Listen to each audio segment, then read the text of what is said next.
Welcome, ladies and gentlemen. Today we're going to review the Sony WH-1000XM5 headphones. And we'll talk about why you might want them, and we'll debunk some myths that I think have built up over time. I hope you enjoy it.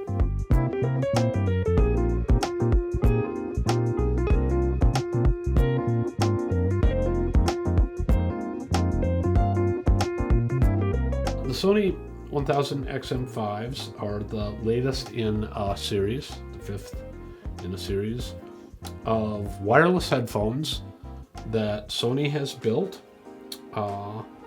And I think they're aimed at the traditional listener on the go who cares about quality and who cares about features. In the US, their list price is about $400. They run off of a Bluetooth signal. Generally, you can hook up cable to them. They have noise cancellation. They have adjustable frequency response, and they're quite lightweight. It's a new design from Sony, and I thought they were, pretty comfortable for a long period of time. And yet, there's just enough clamping force here. I'll put them on the right way. How about that? There's just enough clamping force that, they don't really want to move around on your head. But I would not recommend them, which is the case with a lot of headphones, frankly, as workout kind of headphone, or, if you really move around a lot, bending over or dancing around the room or whatever you might do. Anyway, nicely done, nicely built, contemporary style. There you go. There's, not much more I can say about it. Okay, next up we will talk about the reputation of these headphones and then try to establish how they really work.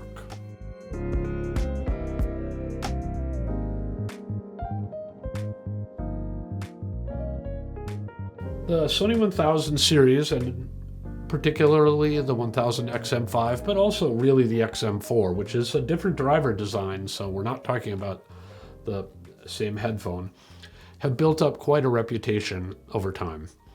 I'll put on screen some quotes from numerous reviews that the headphones have received, and you'll, I think, see what I mean. Superlatives are the order of the day. Things like the best, or among the best, or top of the line, or top shelf, or, all sorts of quotes like that. So I just want to get this out of the way. I think that's complete balderdash.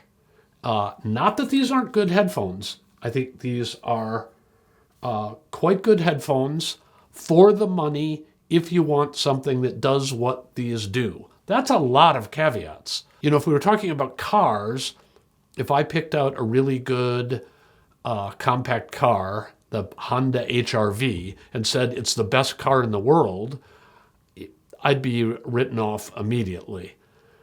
But if I said the Honda HR-V is the best small-sized economy car at a reasonable price point, I don't know, maybe there's a debate about that. I'm not an expert on compact cars, so I'm not making that claim, but I think you get the idea. It's a conditional recommendation that usually isn't stated in the reviews that cover this particular headphone. Okay, let me go into a little bit of depth on why this is not the best headphone in the world under all circumstances. Besides the fact that there probably is no such thing as the best headphone in the world under all circumstances, these headphones have a particular sound profile. I will go into depth on that in a minute. That particular sound profile is largely suited to application as a background listening kind of thing. You're at work and you work in an open plan office and you want to listen to music while you're working on spreadsheets or writing or producing code or whatever you do. And in those cases, you don't necessarily want the most exciting sound. You don't necessarily want the most dynamic sound. You want something that's smooth and kind of in the direction of easy to digest and not distracting. These might be a good choice under those circumstances. They have pretty good top to bottom frequency response, which I think may be why they get the accolades that they do. But that frequency response is pretty uneven as we go from 20 to 20 kilohertz. There are lots of ups and downs along the way that lead to, again, a particular somewhat veiled and somewhat inaccurate sound character if you really want to get picky about it. The third thing, again, I'll go into this in more detail, is if you think about what this headphone was designed for and what it's really built for and where it really works, it's a Bluetooth headphone. And let me just put it out there. There's sort of no way that a Bluetooth headphone can be the best in the world because you've already massively handicapped it by the data rate of the musical signal that you can put into it. The musical data rate of Bluetooth is about 300k bits per second. There are higher data rate versions of Bluetooth, but they require particular connections. And anyway, you're probably not going to get that in all reality, especially if you're using this the way I think they were intended, which is you run it off of Bluetooth on your phone.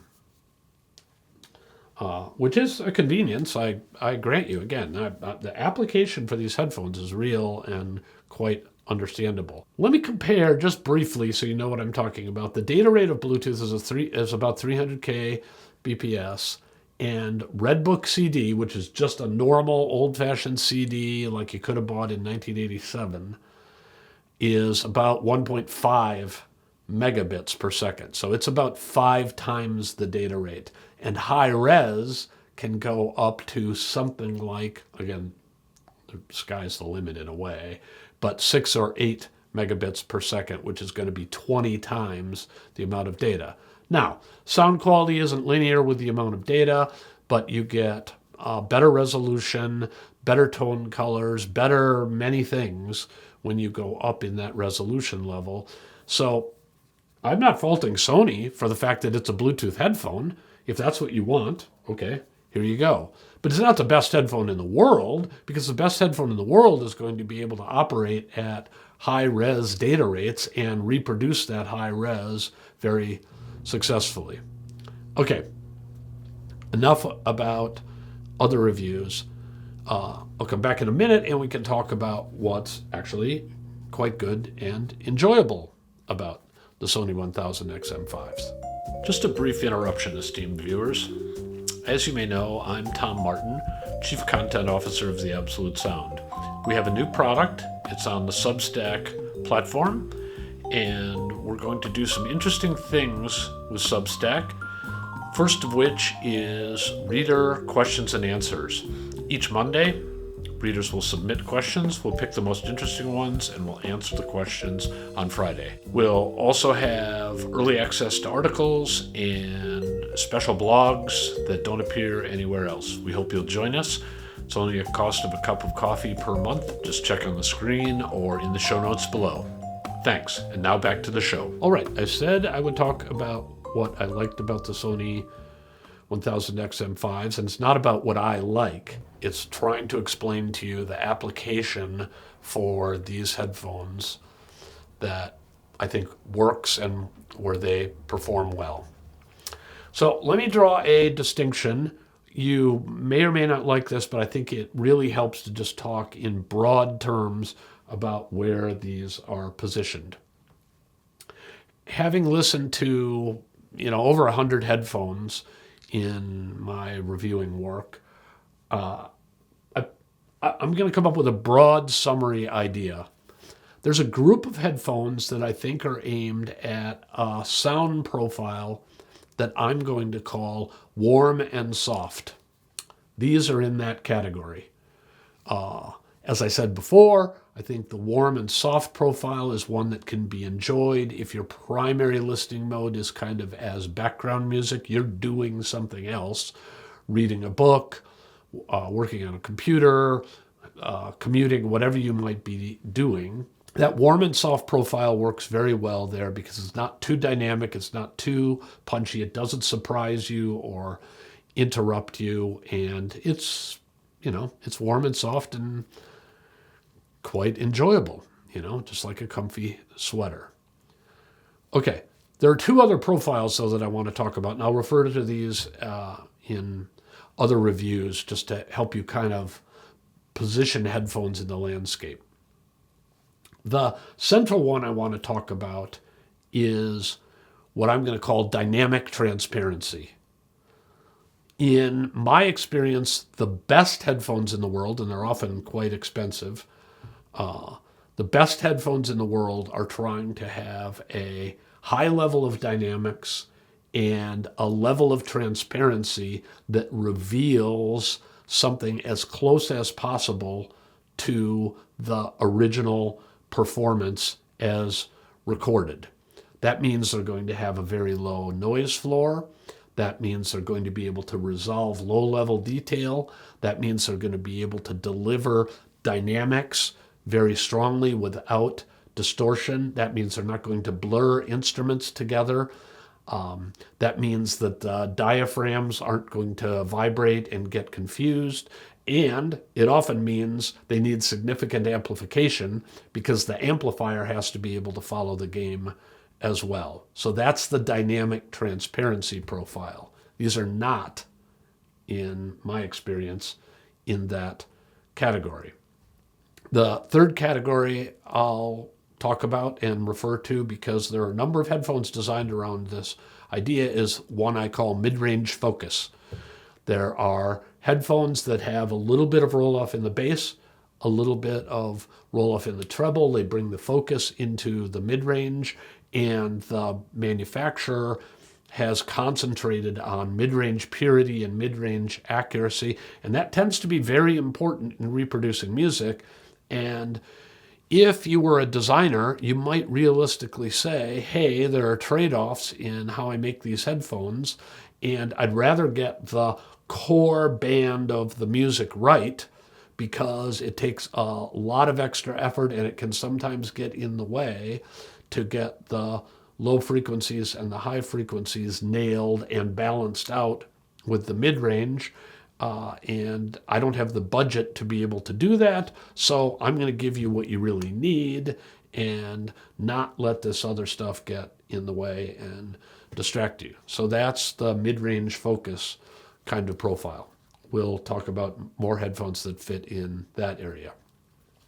These do a pretty nice job as warm and soft headphones.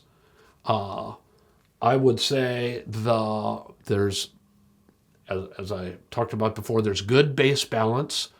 The overall frequency response is relatively level.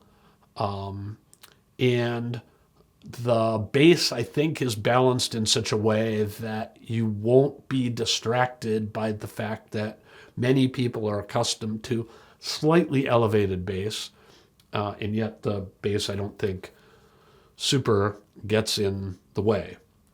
They are noise canceling, which from a resolution standpoint would seem to be nice. I don't hear them as a highly resolving headphone, so the noise cancellation is really good if you're in a commuter situation or traveling a lot on airplanes where the exterior noise level is just very high and it would get in the way of the music, or you'd have to turn up the volume so high that you'd risk damaging your ears. So if you're using your headphones on airplanes or in mass transit or at brew pubs, noise cancellation is a thing. In the future, I'll cover some closed back headphones that try to do a similar thing in a different way, but realistically, noise cancellation is a thing if that's the environment you're in. So, a nice warm and soft headphone that's got good frequency balance and comes with noise cancellation, so it works in the kind of environment where, as I said, you might be working or doing other things while you want to be listening to music.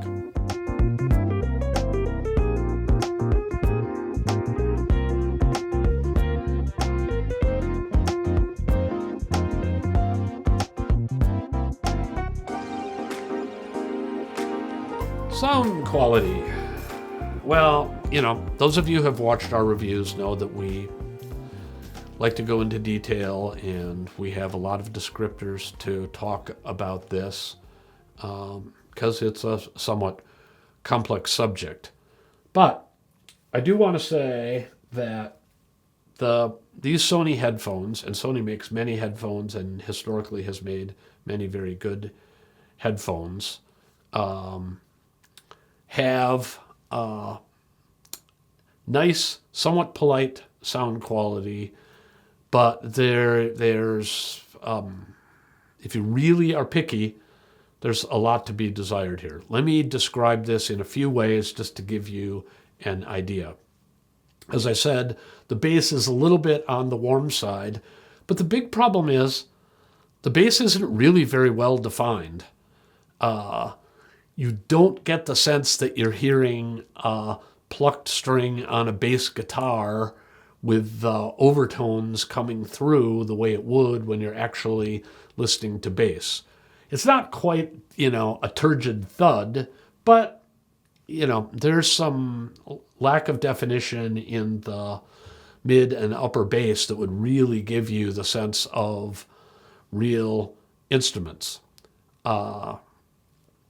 The level might be a little too high if you're going to get picky about realism. I think a lot of people kind of like to aim in that direction. And honestly, with headphones, sometimes that's an advantage because you don't get the feeling of air hitting you from actual bass being created in the room. So there's an argument to be made that the bass balance of these little guys is pretty good. Now, while I'm talking about balance, you should know that the 1000XM5s have an equalizer in the app, and you can do some tuning of the tonality of the headphones to suit your needs. I made a few adjustments, but I didn't really find that the frequency bands were narrow enough to really nail down what I would have liked to have done or to overcome some of the limitations here. But it's not a bad thing, and a tweak of 1 dB here and 1 dB there can make the difference between I can't listen to these, which with the XM3s I just never could make them work. With these, a little tweak here and a little tweak there really helped me to get to a point of I can really see this. This could work under the right conditions, but you're not going to be able to solve all the problems of driver design and Bluetooth limitations using the equalizer settings. The mid-range has a kind of hooded sound. Again, I think this is due to you've got frequency response deviations in each band, and so to my mind, somewhere in the upper mid-range, it feels like there's a little bit of roll-off, and voices and some mid-range instruments like piano sound a little bit more like this than they do like this. And, it's not tragic. It's probably not going to annoy some of you, but relative to the best headphones on offer, they're not at that level. The treble can sound a little bit splattery. I don't know that that's the headphone. We're talking about Bluetooth here, and Bluetooth throws away a lot of data that's in the original musical signal, and that's purportedly done using algorithms that know what you care about and don't care about. But anyway, the high frequency sounds can be a little bit hashy and not bright, just they don't have the smoothness and the detail that you would hear on, say, real cymbal strike or violin tones. They can just get a little fuzzy, might be another word to use. Okay. It's a $400 headphone, and I'm kind of being hard on them, but that's really not my intent. I think you could enjoy these. They're well balanced. They fit their application well, and I think that's the application that a lot of people have. So in a way, I understand the praise if people would just be honest and say, for $400 among noise-canceling headphones that rely on Bluetooth. That's a lot of caveats, though. Okay, so I've got these as reference headphones. I'll come back and talk about other headphones that compete with these at various price points. But I want to finish up with the mention of another Sony headphone that is significantly cheaper than these, is not Bluetooth-based, and I think in some ways, for some listeners, outperforms them. So I'll be back in a second to talk about that if you're interested in how to save $300. Just for a little more context, people like comparisons. I like comparisons. Just to put the Sony WH-1000XM5s in a little bit of context and using a little bit of poetic license, I'm going to talk about another Sony headphone. These are the MDR 7506s. As you can see, it's a wired headphone. They're, right now on Amazon, they're $80 in the US. I don't know global pricing, but I think they're going to be in the $100 realm or $100 equivalent realm in a lot of places. This is more of a mid-range focus kind of headphone. I'm not saying it's absolutely phenomenal, although for $80 you tend to get a pass on a lot of things. But what you get with this is if you have a source, if you're listening on a desktop and you have a reasonable rig for playing high-resolution files or even Redbook files. I mean, heck, you could have I know this is super old school, but you could have a CD player with a headphone jack, and you'd get 5 times the data rate that you get in a Bluetooth headphone. Anyway, you can hear pretty much instantly the difference in clarity, the difference in transparency, the difference in mid-range and high-frequency detail that you get. And remember, these are round numbers, $300 cheaper than the 1000XM5s. So I just want to point out, if you're trying to save money and if you don't need Bluetooth, there are other choices that can, I think, at least compete for musical satisfaction with a product like the 1000XM5s. We will also be talking over the next months about other headphones that are kind of in this category, meaning wired, but at various price points from here, $80 or $100 on up. And we're going to do that because if you really care about sound quality, and that's kind of our MO, if you really care about sound quality, the setback that you take from using Bluetooth is just so severe that we feel the obligation to make people aware of what's available to run a higher res signal. But let me finish. On the other hand, if your application is highly mobile, you want to run off of a phone, you don't want any other equipment, involved, the 1000XM5s do a pretty good job in that space. We'll research whether there's a better answer. I'm not 100% sure that there is at that price point. At a higher price point, I think there may well be. And in a couple of weeks, I'll be back with one candidate in that space. So, the Sony WH-1000XM5 is really a very good headphone for what it's trying to be. It's just not trying to be an audiophile headphone in our lexicon. And I want to put that out there so those of you who read other publications, how dare you, but those of you who read other publications aren't confused by what it is and what it's trying to be. It does a very good job of what it tries to do, but that's not being an audiophile headphone. I hope you've enjoyed this. I hope it's helped. And as always, we would love it if you would subscribe, click on the notification bell. Also, we have a free newsletter that covers lots of additional audio products. Of course, you can subscribe to the magazine. We've got you covered in many different ways. And as I said, we'd love to have you on board. Thanks.